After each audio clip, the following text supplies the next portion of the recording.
Apa jadinya ketika seorang polisi ditipu oleh polisi gadungan? Hal ini terjadi di Surabaya, Jawa Timur. Ada seorang pemuda berinisial MS asal Tangerang yang ditangkap oleh anggota Polsek Tegalsari, Polrestabes Surabaya karena menjadi polisi gadungan.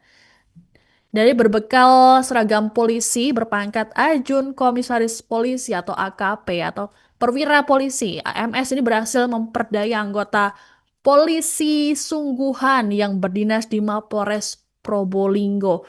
Modusnya, tersangka menawarkan bantuan pada anggota polisi tersebut untuk mengurus proses mutasi ke tempat dinas baru yang lebih dekat dengan keluarganya di Mapolres Lamongan. Namun, MS meminta imbalan jasa abal-abalnya tersebut dengan nominal uang mencapai belasan juta rupiah. Belakangan, polisi asli ini menyadari bahwa MS ini adalah polisi gadungan karena dirinya tidak kunjung memperoleh surat telegram rahasia atau STR dari atasannya di Mapolres Probolinggo untuk dipindahkan ke Mapolres Lamongan. Menurut Kapolsek Tegalsari Kompol Rizky Santoso, MS ini juga mengaku sebagai anggota polisi yang berdinas di beberapa markas besar seperti Mabes Polri, Polda Metro Jaya, dan juga di Treskrimsus Polda Jatim. Namun nyatanya tersangka ini bukan polisi asli tentunya karena ia hanya pekerja serabutan. Dan modusnya itu tadi adalah memindahkan korban atau memutasi dari tempat kerjanya sekarang ke tempat kerja yang baru yang lebih dekat dengan keluarga. Selain dari kalangan polisi, MS juga menargetkan korban dari kalangan warga sipil biasa. Ini ada warga Wonokromo, inisialnya ED. Ini merupakan teman satu komunitas keagamaan di sebuah gereja di kota Surabaya. Dan lagi-lagi bermoduskan sebagai anggota polisi dengan pangkat yang mentereng dan juga jabatan yang prestisius ini membuat pelaku bisa memperdaya korban. MS mengaku dapat membantu menghubungkan ke sebuah kantor perbankan untuk menukarkan uang sekitar 135 juta rupiah menjadi pecahan uang tunai dengan nominal lebih kecil.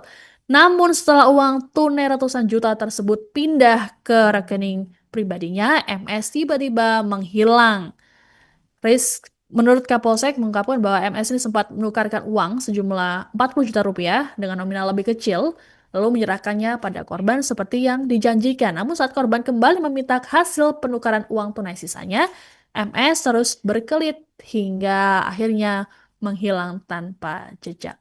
Sementara MS ini memperoleh pakaian dinas tersebut dengan cara membelinya secara online melalui marketplace. Bahkan ada juga pakaian seragam dinas yang dimodifikasi melalui jasa permak. MS memperoleh pengetahuan mengenai kepangkatan dan juga serba-serbi proses mutasi kedinasan dari kepolisian ini karena kerap mengobrol dan ternyata juga punya teman beberapa anggota Polri di tempat asalnya.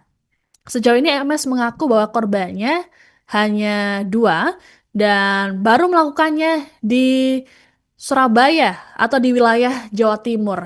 Sebelumnya MS mengaku tidak pernah melakukan aksi penipuan tersebut yang telah merugikan korbannya hingga ratusan juta rupiah. Jadi untuk korban polisi mencapai belasan juta rupiah dengan modus membantu mutasi dari tempat kerja yang sekarang ke tempat yang baru. Sementara untuk korban kedua adalah warga sipil.